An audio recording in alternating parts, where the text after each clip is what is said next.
சரி இப்ப நீ எந்த பங்கடா இருக்க? எந்த பங்கா இருக்கும்? அது Mariamman Indian bank sir. Mariamman Indian பேங்கா? ஆமா. எப்படா மாரியாத்தா இந்தியன் பேங்க் ஓபன் பண்ணிச்சு? புதுசா ஆரம்பிச்சிருக்காங்க சார் எங்க தெருவுல. டேய் நீ போய் சொல்ற, நான் நம்ப மாட்டேன். இங்க பாருங்க, நம்மள மேனேஜருக்கு தரம் பேசுங்க. குடுக்கிறேன் பேசுங்க. இந்தாங்க சார். ஹலோ சார், வணக்கம் சார், எப்படி இருக்கீங்க? ஆறுமுகம் உங்க பேங்குக்கு வந்திருக்காங்க. ஆமா வந்திருக்காரு சார். அவனுக்கு அக்கவுண்ட் இருக்கா? ஆமா 10,000 ரூபாய் போட்டுருக்காரு சார். அப்படியா சார்? ஆமா. உண்மையாவா? உண்மையா சார்? இல்லையே. அட நான் எதுக்கு சார் போய் ஹலோ ஏன் சார் இருமுறீங்க?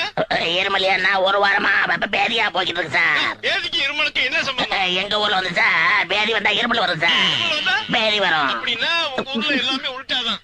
சரி அவன்கிட்ட போன கொடுங்க. கொடுக்குறேன் சார். என்ன மேனேஜர் பேசுறீங்களா? பேசிட்டேன். இப்பயாச்சும் நம்புறீங்களா? அப்ப நீ பேங்க்ல தான் இருக்க. பேங்க்ல தானே இருக்கேன். 10,000 ரூபாய் பணம் எடுத்துட்டியா? எடுத்தாச்சு. இப்ப என்கிட்ட பேசினது பேங்க் மேனேஜர். Bank manager. ஆமா.